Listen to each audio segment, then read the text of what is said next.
ഈശോ മിശിഹായിക്ക് സ്തുതിയായിരിക്കട്ടെ. ഹല്ലേലൂയ. കുടുംബാംഗങ്ങളെ, കുഞ്ഞുങ്ങളെ, ഇന്ന് വിശുദ്ധ ഇഗ്നേഷ്യസ് ലയോളയുടെ തിരുനാളാണെന്ന് നിങ്ങൾക്ക് അറിയാമെന്ന് ഞാൻ വിചാരിക്കുന്നു. കുറച്ച് പേർക്ക് ചിലപ്പോൾ ആദ്യമായിട്ട് ഓർത്തുണ്ടാവില്ല. ജസ്യൂട്ട്സ് സഭ, ഈശോ സഭയൊക്കെ പ്രത്യേകം ഓർത്ത് പ്രാർത്ഥിക്കാം. ഇഗ്നേഷ്യസ് നാമധാരികൾക്ക് പ്രത്യേകമായിട്ടുള്ള ഫീസ്റ്റിന്റെ മംഗളങ്ങളും പ്രാർത്ഥനകളും കേട്ടോ. ഇനിയിപ്പോൾ പ്രശ്നം വെച്ച് കഴിഞ്ഞാൽ നാളെ ഏതെങ്കിലും ഫീസ്റ്റ് ഉണ്ടോ ഞാൻ പറയുകയും ചെയ്യും, അല്ലെങ്കിൽ പ്രശ്നം ഉണ്ടാക്കുകയും ചെയ്യും. അത് സാരമില്ല. കുടുംബത്തിൽ എന്താ വെച്ചാൽ മക്കൾക്ക് അതിൻ്റെ ഇതുണ്ടല്ലോ. അതായത് ഞങ്ങളെ പറഞ്ഞില്ല, അമ്മ എന്നെ പറഞ്ഞ് അമ്മ ഒരു ദിവസം ചൂടാകലും ഒരു മക്കളുടേതായ ഒരു സ്വാതന്ത്ര്യം ഉണ്ടല്ലോ. അതെനിക്ക് കുഴപ്പമില്ല. Enjoy it. ഞാൻ ഹാപ്പിയാണ് കേട്ടോ. കുടുംബാംഗം എന്ന് പറഞ്ഞാൽ ഇങ്ങനെയാണ്, പറയാനും മിണ്ടാനും തല്ലാനും പിണങ്ങാനും ഒക്കെ ഉള്ള സ്വാതന്ത്ര്യം അല്ലേ കർത്താവിന്. പിന്നെ ഇണങ്ങണമെന്ന് മാത്രം. Praise the Lord.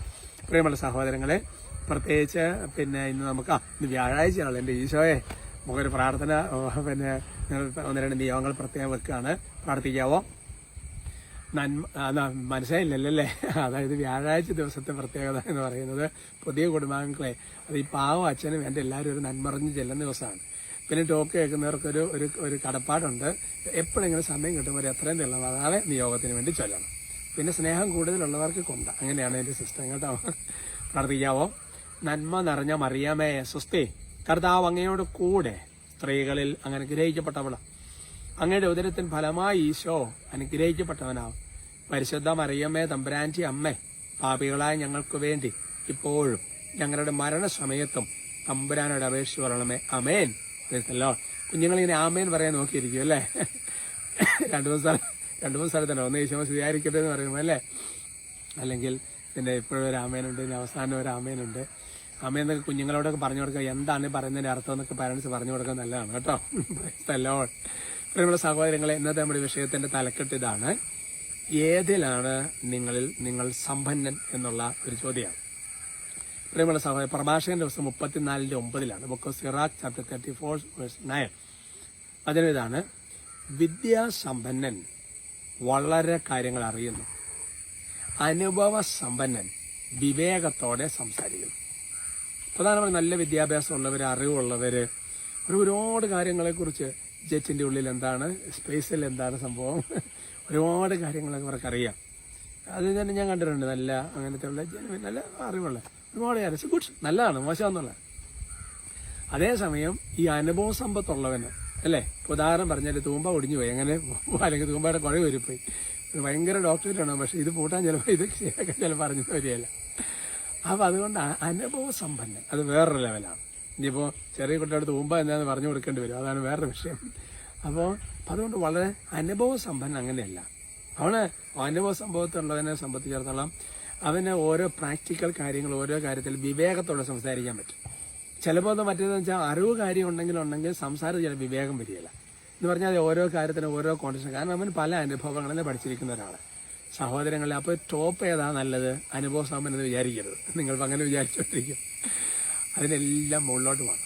ഉദാഹരണം പറഞ്ഞു കഴിഞ്ഞാൽ, പുരോഹിതനെ കുറിച്ച് ഞാൻ എവിടെയോ വായിച്ചത് കേട്ടത് പഠിച്ചതായ കാര്യമാണ്. അനുഭവ സമ്പത്തുള്ള അങ്ങനെ പറയാൻ പറ്റില്ല. കാരണം പുരോഹിതന് ഇപ്പോൾ അനുഭവ സമ്പത്ത് എന്ന് പറഞ്ഞാൽ അവന് എത്രയും വീഴ്ചകളിൽ നിന്നാണ് ചില അനുഭവങ്ങൾ പഠിക്കുന്നത്. അങ്ങനെ ഉണ്ടാകാൻ പോരാ.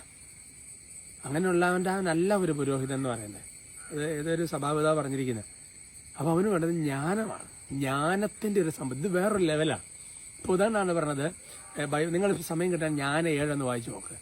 ധനത്തേക്കാൾ വലുതാണ് ജ്ഞാനം. ജ്ഞാനം കിട്ടുന്ന ഏറ്റവും വലിയ സമ്പത്ത് എന്ന് പറഞ്ഞിട്ടുള്ള ഒരു ലെവലുണ്ട്, ഏറ്റവും വലിയ സമ്പത്ത്. ഇനി വീണ്ടും മുന്നോട്ട് പോവാണ്. ഈ ബൈബിളിലെ സൂപ്പർ വചനമാണ്, ഏശയ്യായിലൊക്കെ കിടക്കുന്ന വചനമുണ്ട്. കർത്താവ് നൽകുന്ന ഏറ്റവും വലിയ സമ്പത്ത് ദൈവഭക്തിയാണ്. അപ്പോൾ കയറി പോകുന്നുണ്ടോ? ഇനി അടുത്തത്, സ്വർഗം നൽകുന്ന ഏറ്റവും വലിയ സമ്പത്ത് എന്താ? പരിശുദ്ധാത്മാവാണ്. നിങ്ങൾക്ക് ലെവലിങ്ങനെ കയറാൻ നോക്കിയ സഹോദരങ്ങൾ അല്ലേ? അപ്പോൾ അതുകൊണ്ട് ഞാൻ ചോദിക്കുകയാണ്, ഏതിലാണ് നമ്മൾ സമ്പന്നൻ എന്നുള്ളത്? പക്ഷെ നമ്മൾ വീട്ടിൽ ഭയങ്കര ദാരിദ്ര്യമായിരിക്കും, പക്ഷെ നമുക്ക് ഏതെങ്കിലും മേഖലകളിൽ വളരെ ഒരു സമ്പത്തുണ്ടാവും, സമ്പന്നമായിരിക്കുന്നു. ദൈവഭക്തിയിൽ ചിലപ്പോൾ നിങ്ങൾ നല്ല ടോപ്പായിരിക്കും, ചിലപ്പോൾ അനുഭവജ്ഞാനത്തിലായിരിക്കും, ചിലപ്പോൾ വലിയ ജ്ഞാനത്തിലായിരിക്കും, ചിലപ്പോൾ വലിയ പരിശുദ്ധാത്മാവിഷയത്തിലായിരിക്കും. മനസ്സിലാകുന്നുണ്ടോ? അതുകൊണ്ട് ചോദ്യം, ഏതിലാണ് നമ്മൾ സമ്പന്നൻ? ക്രൈസ്തല്ലോ, കർത്താവ് അനുഗ്രഹിക്കട്ടെ കേട്ടോ. ബ്ലസ് ചെയ്യാം. പ്രാർത്ഥിച്ചതിന് പ്രത്യേകം നന്ദി കേട്ടോ. സ്തുതിക്കാവോ? ഹല്ലേലൂയ. എല്ലാവരും സ്തുതിക്കാം. Hallelujah, hallelujah, hallelujah, hallelujah. ഈശോയെ ആരാധന, കർത്താവെ ആരാധന. ഞങ്ങളങ്ങ് സ്തുതിക്കുന്നു, ആരാധിക്കുന്നു, നന്ദി പറയുന്നു. കർത്താവെ നല്ല സായാഹ്നത്തിൽ വിശുദ്ധ ഇഗ്നേഷ്യസ് ലയോളയുടെ പ്രത്യേകം മധ്യസ്ഥ ചോദിച്ചുകൊണ്ട് ലോകം മുഴുവനുള്ള ഈശോ സഭ, ഇഗ്നേഷ്യസ് സ്ഥാപിക്കപ്പെട്ട എല്ലാ സഭകളിലും അവരെല്ലാവരുടെയും എല്ലാ അംഗങ്ങളെയൊക്കെ പ്രത്യേക ഓർത്ത നാമധാരികൾക്കെല്ലാം വേണ്ടി പ്രത്യേകം ഈശോയുടെ നാമത്തെ ബ്ലെസ് ചെയ്യുക, അനുഗ്രഹിക്കുക. കർത്താവ് ദൈവമേ കുടുംബങ്ങളെയും നിങ്ങളുടെ എല്ലാ നിയമങ്ങളെ ആശയം എല്ലാ ദുഷ്ടാരങ്ങളും യേശു നാമത്തെ ബന്ധിച്ച് ബഹിഷ്കരിച്ച് കുരിശിന്റെ ഉള്ളിലേക്ക് ആട്ടിപ്പായി. കർത്താവിന്റെ വലിയ കൃപയുടെ അഭിഷേകം ഇപ്പം നിങ്ങളുടെ മേലെ വന്ന് നിറയട്ടെ എന്ന് അനുഗ്രഹിക്കുന്നത്. പരിശുദ്ധാത്മാവ് ശക്തമായ ആവശ്യം, പരിശുദ്ധാത്മാവിന്റെ വലിയൊരു കൃപയുണ്ടാകട്ടെ എന്ന് പ്രാർത്ഥിക്കും. എനിക്ക് വേണ്ടി പ്രാർത്ഥിച്ച കർത്താവെ ഇവരെ പ്രത്യേകം ഞാൻ അനുഗ്രഹിക്കുകയാണ്. കർത്താവ് എന്തെങ്കിലും ഒരു കൃപ കൊടുക്കണം. കർത്താവ് ഓരോ ഉദ്യമങ്ങളെ ഒക്കെ വിജയിക്കട്ടെ, ആരോഗ്യം ഉണ്ടാകട്ടെ, അഭിഷേകം ഉണ്ടാകട്ടെ, കൃപ നിറയട്ടെ. ഈശോയുടെ നാമത്താൽ, ഈശോയുടെ രക്തത്താൽ, ഈശോയുടെ വചനത്താൽ, ഈശോയുടെ കുരിശിനകത്ത് നിങ്ങൾ മുദ്രയിടുന്നു. നമ്മുടെ കർത്താവ് ഈശോമിശിഹായുടെ കൃപയും പിതാവായ ദൈവത്തിന്റെ സ്നേഹം പരിശുദ്ധാത്മാവിന്റെ സഹവാസം നിങ്ങൾ എല്ലാവരോടും കൂടെ ഉണ്ടായിരിക്കും, ഇപ്പോഴും എപ്പോഴും എന്നേക്കും. ആമേൻ.